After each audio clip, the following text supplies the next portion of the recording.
Minister, thank you so much for being with Bloomberg TV today at this very crucial moment for France. The French political turmoil has been hitting the bond market over the past few days, pushing French borrowing costs to the levels of Greece. How can you turn this around and reassure investors? I'm glad to have you today. Let us be very clear. France is on the right track.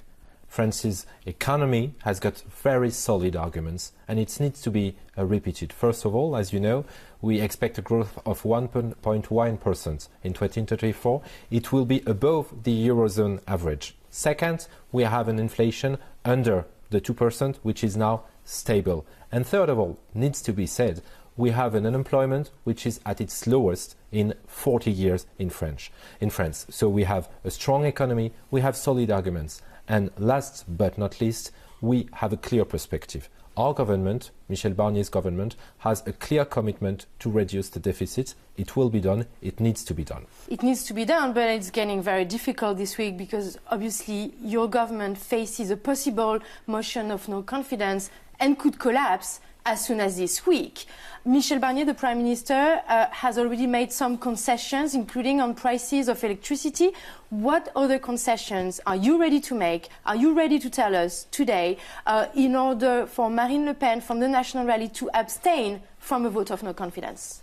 You're right to remind that my Prime Minister, Michel Barnier, is a man of dialogue and compromise. And this government, in the last week, has clearly demonstrated its willingness to ensure that France could have a budget through evolution in the budget. And let me remind also that the parliamentary debate is still ongoing, and we have to wait until the end of this debate. But as you said, France is at a critical time.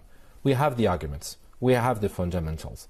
We have a perspective to reduce public spending and to cut borrowing, which is very important for France, but for Europe as well. So let's remind the political leaders in France that we have a common responsibility, and that this common responsibility includes voting, adopting, passing a budget. Does that mean there's going to be more compromise, more concessions before Monday night, which is the deadline that Marine Le Pen has given you? As I said, the French government doesn't take ultimatums. It's looking at the French parliamentary debate. It's respecting each and every parliamentary debate that leads to an evolution. We will take into account what is changing, but we won't be blackmailed. We are committed to reduce the deficit. I understand you're willing to perhaps compromise, but Marine Le Pen has some specific concessions she wants from the government, including that all pensions be indexed on inflation as soon as January. And she also wants the government to give up this plan to abandon some drug reimbursement. On these two specific topics, is there any way to have more concessions from the government? Let us not just focus on the Rassemblement National, because as you know... but it's key. It's key, but it's not enough. And as you say, for a vote of confidence to be adopted at the French Parliament, you would need to have the Socialist Party, the left parties, to vote with the far-right parties. So it would not only be the responsibility of Marine Le Pen's party, it would also be the responsibility of French socialists, French ecologists, people who are willing to oppose to Marine Le Pen, to vote together. It would be a very bad signal politically and economically for these countries, for our country, and for these parties who are saying and claiming that they could stay government parties. Does that mean you're trying to negotiate with the Socialist Party, not the National Rally? No, we are not focused on with whom we negotiate or not. As I said, the government is a government of dialogue, of respect, of co-construction. This budget has been co-constructed. It's not the result of just a government project. It's evolving within the days and the weeks of the parliamentary debate. We'll still be open, but not to blackmail. You're not open to blackmail, but the thing that Marine Le Pen wants really is for the government to respect, that's what she says, to respect the electorate of the National Rally. Are you willing to say that the concessions you've already made, for example, are thanks to the National Rally and that you respect her electorate? We respect each and every MP, and we respect each and every people in France, whatever they decided to vote or not to vote. Of course, But what's my responsibility as a finance minister is to commit to the 5% target that we decided to have at the beginning of our mandate.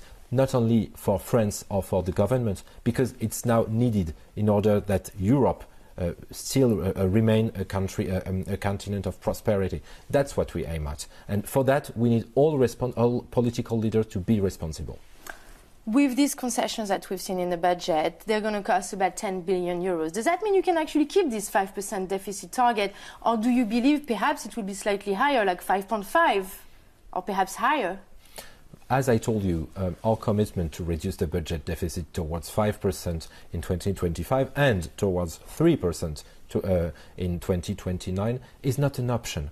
It is something we are very carefully looking at. What does that mean? But can you actually fulfill this? Yes, it means that at every time that we made adjustments on our budget, we compensated it with saving, with new measures. It's clearly an important point to underline here. We are committed to this 5% target in 2025. Don't you think it's actually better to keep the deficit higher for longer rather than having government collapse this week? That's not a way a finance minister of a great country like France can think and act. So I won't. How do you think Brussels will react if there's more concessions in this budget?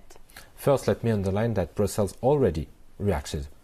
Within 1 week, Standard & Poor's and the European Commission estimated that our plan, our medium-term plan and our budget for 2025 are credible. So that's a great asset to say and to underline here. We have independent institutes that are confident with our willingness and our projects to reduce deficit and cut borrowing. But that was based on 60 billion euros of savings.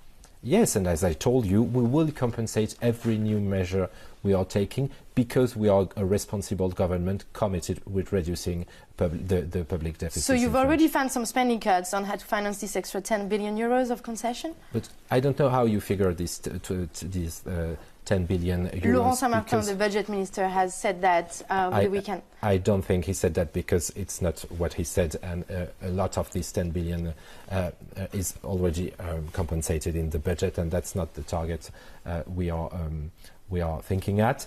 The reality is that that's why we don't. How would I say that? That's the way we think is.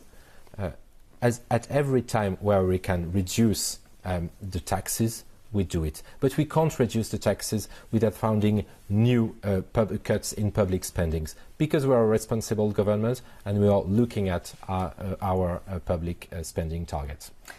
If the government does survive this week, do you actually have any guarantees from the National Rally that it will not back a vote of no confidence when you have to pass the overall budget the week before Christmas? As I told you, we are focused with our objectives, with our goals to reduce deficits.